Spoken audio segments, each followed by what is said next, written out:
আসসালামু আলাইকুম। যারা প্রথমবারের মতো অনফিল্ড দেখছেন কিংবা যারা আমাদের প্রি ম্যাচ বিশ্লেষণ দেখেন নাই তাদের জন্য স্ট্যান্ডার্ড প্রোটোকল অনুযায়ী একটু রিক্যাপ করে দিতে চাই।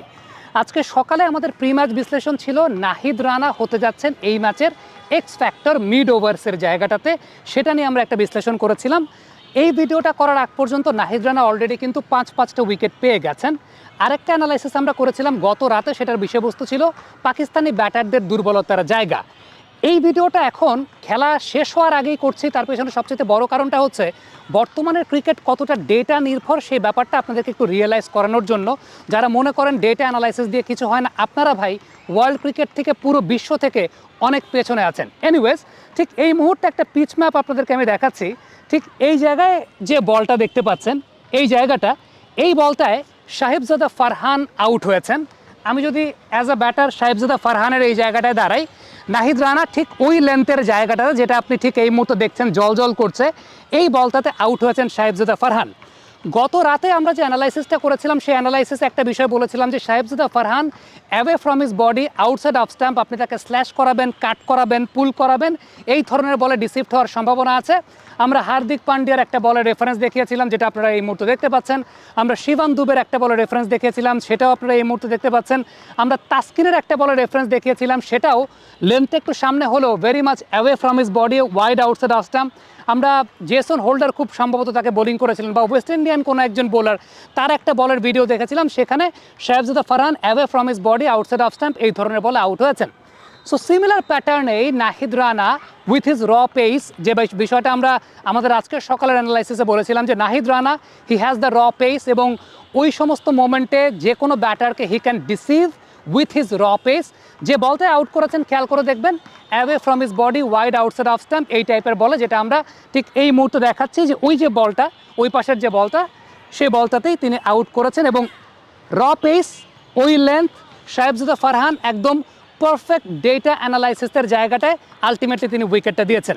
এবারে আগা সালমানকে নিয়ে একটু কথা বলতে চাই। গতকালকে আমরা আগা সালমানের ব্যাপারে একটা কথা বলেছিলাম যে Agha Salman he is a very good puller, but he is not a very good hooker. আমাদের কমেন্ট বক্সে একজন জিজ্ঞেসও করেছিলেন যে আসলে হুকার মানে কি আর পুলার মানে কি, পুল বা হুকের মধ্যে পার্থক্যটা কোথায়?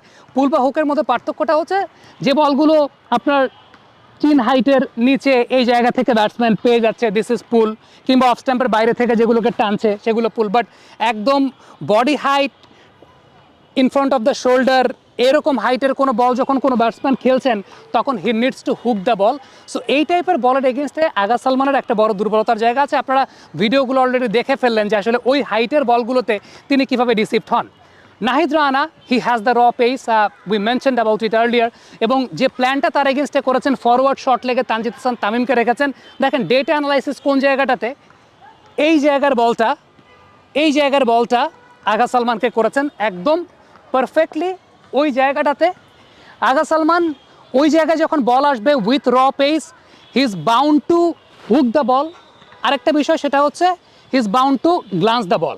সো আলটিমেটলি যখন গ্লান্স করবেন এই জায়গাটাতে হুক করাটা খুব ডিফিকাল্ট, কারণ নাহিদ রানার র পেস আছে, আর হুক করলে পরেও সেখানে একটা প্রোটেকশন কিন্তু ডিপ ফাইন লেগ এবং ডিপ থার্ড ম্যানের জায়গাটা ছিল বাংলাদেশের।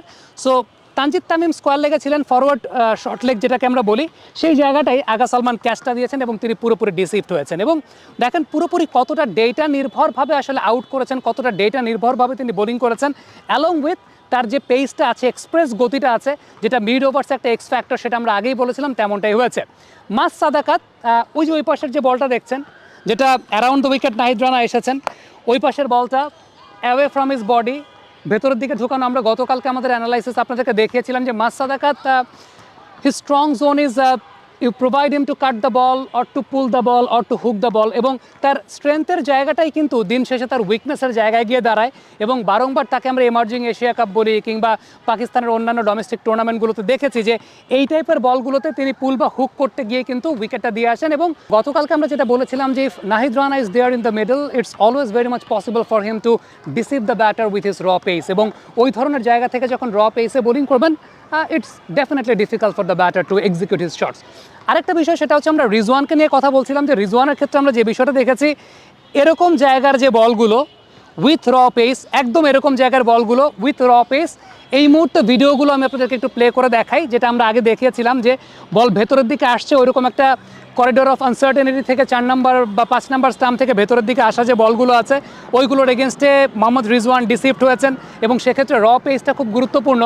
নাহিদ রানা রিজওয়ানকে যে কাজটা করেছেন ইনিশিয়ালি যদি আপনি খেয়াল করে দেখেন ওই জায়গা থেকে কিন্তু বল বারবার ভেতরের দিকে ঢুকাচ্ছিলেন, ডিফেন্ড করছিলেন, আনকমফোর্টেবলি খেলছিলেন, কমফোর্টেবল হতে পারছিলেন না।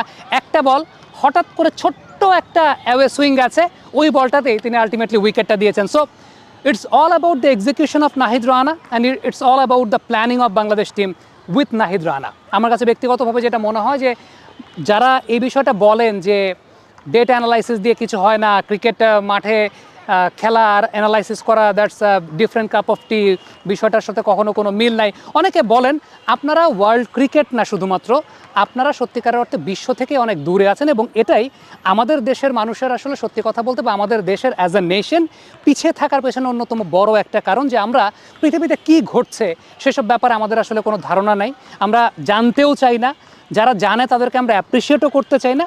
This is the harsh reality of Bangladesh, যেটা আমার কাছে একদম ব্যক্তিগতভাবে মনে হয়।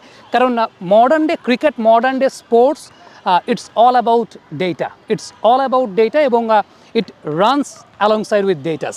এটা সবচেয়ে গুরুত্বপূর্ণ বিষয় মডার্ন ডে স্পোর্টসের। শুধুমাত্র ক্রিকেট বলবো না, ক্রিকেটে তো সেটা অনেক বেশি মাত্রায় ওতপ্রোতভাবে অঙ্গাঙ্গিভাবে জড়িত এবং আমার কাছে মনে হয় যে brilliantly done by Bangladesh team analyst, যিনি বাংলাদেশ টিমের অ্যানালিস্ট আছেন, তিনি he has done a wonderful job. এবং বোলারদেরও প্রশংসাটাও করতে হবে যে they have executed that properly. They have বলবো না, Nahid Rana has executed that properly. সেটা সবচেয়ে ইম্পর্টেন্ট ব্যাপার যে নাহিদ রানার এক্সিকিউশনটা ওয়াজ প্রপার এবং তিনি ওই র পেসটার মাধ্যমে তিনি সেই কাজটাই করেছেন। Now it's our responsibility to take care of him. কারণটা হচ্ছে তার ওয়ার্কলোড ম্যানেজমেন্ট নিয়ে চিন্তা করার জায়গা আছে, তাকে ওইভাবে গ্রুম আপ করার জায়গা আছে। এমন না যে তিনি এই সিরিজের তিনটা ম্যাচে তার খেলার দরকার আছে। ডেফিনেটলি তার যে বিষয়টা ইম্পর্টেন্ট সেটা হচ্ছে যে 2টা ম্যাচ যদি খেলে বাংলাদেশ ইনশাল্লাহ সিরিজ এনশিওর করতে পারে, then he can have a rest in the third ODI. Comment বক্সে আপনাদের মন্তব্য মতামত জানতে চাই, লিখে পাঠাবেন।